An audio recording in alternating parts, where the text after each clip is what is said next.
Hey guys, what's up? So, we're here at Toyota Calamba, Laguna.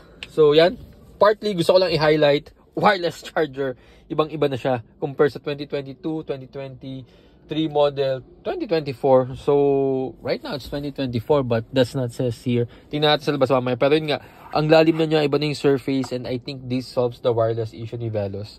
Alright? So, dati kasi bumibitaw, hindi nagko-continue yung charging.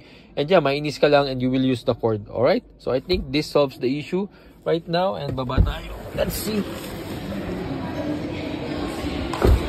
So, ayun guys. So, it's still the Toyota Veloz na nakikita natin sa labas. So, wala man pinagbago siya. Even the tires, and yeah, I'm just glad that wireless charges has been changed. Alright? So, follow me for more guys. Bye!